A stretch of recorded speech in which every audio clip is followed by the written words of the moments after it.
Le 18 mai. La nuit est étouffante, il va y avoir de l'orage. Une nuée noire se gonfle comme une panse, au loin, par-delà la forêt. Voici un éclair pâle et inquiétant. L'orage a éclaté. J'ai un livre devant les yeux et on y traite du manque chez les morphinomanes. Entre guillemets. Une grande inquiétude, un état préoccupant d'angoisse, des manifestations de nervosité, des absences de mémoire, parfois des hallucinations et une légère perte de conscience. Fermez les guillemets. Je n'ai pas eu d'hallucination, mais pour tout le reste, je puis dire, quelle parole fade, convenue, qui n'exprime rien. Un état d'angoisse. Moi qui suis atteint de cette terrible maladie, je préviens les médecins d'être plus compatissants envers leurs patients. Ce n'est pas un état d'angoisse, mais une mort lente qui s'empare du morphinomane dès qu'on le prive d'une heure ou deux de sa morphine. L'air n'est pas une nourriture, on ne peut l'avaler, et il n'y a pas dans tout le corps une seule cellule qui n'ait soif. De quoi? Impossible de le définir ou de l'expliquer. En un mot, l'homme n'existe plus. Il est coupé du circuit, c'est un cadavre qui se meut, s'angoisse, souffre, il ne désire rien, ne pense à rien qu'à la morphine. La morphine. La mort de soif est le paradis, une mort bénie comparée à la soif de morphine. Le drogué est semblable à un enterré vivant qui aspire les dernières minuscules bulles d'air dans le cercueil et déchire de ses ongles la peau de sa poitrine. Il est comme un hérétique qui gémit et s'agite sur le bûcher lorsque les premières langues de feu lui lèchent les pieds. La mort sèche, la mort lente. Voilà ce que cache derrière ces mots professionnels, un état d'angoisse.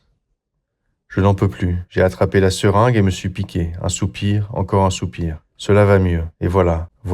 Une fraîcheur mentholée au creux de l'estomac, 3 injections de solution à 3%, cela me suffira jusqu'à minuit. Sottise. Ce que j'écris là est une sottise. Ce n'est pas si terrible, je décrocherai tôt ou tard. Et maintenant, ce qu'il faut, c'est dormir. Je ne fais que me tourmenter et m'affaiblir dans cette lutte stupide contre la morphine. Entre parenthèses, une vingtaine de feuilles ont ensuite été arrachées au cahier. 3 petits points. Des vomissements à 4h30. Lorsque je me sentirai mieux, je consignerai mes sensations affreuses.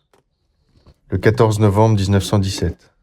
Ainsi, après avoir fui le dispensaire du docteur, entre parenthèses le nom est soigneusement barré, à Moscou, je suis à nouveau chez moi. Un rideau de pluie me dissimule le monde, tant mieux. Je n'ai pas besoin de lui, pas plus que personne au monde n'a besoin de moi. J'ai eu droit au combat de rue et au coup d'état pendant que j'étais au dispensaire, mais l'idée de laisser tomber la cure avait déjà mûri doucement en moi avant cela. Merci à la morphine de m'avoir rendu brave. Je n'ai peur d'aucun échange de coups de feu. Et d'ailleurs, qu'est-ce qui pourrait effrayer un homme qui ne pense qu'à une chose, aux merveilleux, divins cristaux, alors que l'aide-médecin, lui, est absolument terrorisé par les coups de canon. Entre parenthèses, là, une page arrachée. 3 petits points, C-H-E. Cette page, pour que personne ne lise la honteuse description d'un homme détenteur d'un diplôme universitaire fuyant en douce comme un poltron et dérobant son propre costume. Mais s'il n'y avait que le costume. Je me suis emparé d'une chemise appartenant à l'hôpital. J'avais autre chose à faire qu'à en chercher une à moi. Le lendemain, après m'être fait une piqûre, je suis revenu à la vie et je suis retourné chez le docteur N. Il m'a accueilli avec pitié, mais à travers cette pitié, il laissait tout de même transparaître du mépris. Il n'aurait pas dû. Il est psychiatre et devrait comprendre que je ne suis pas toujours maître de moi. Je suis malade.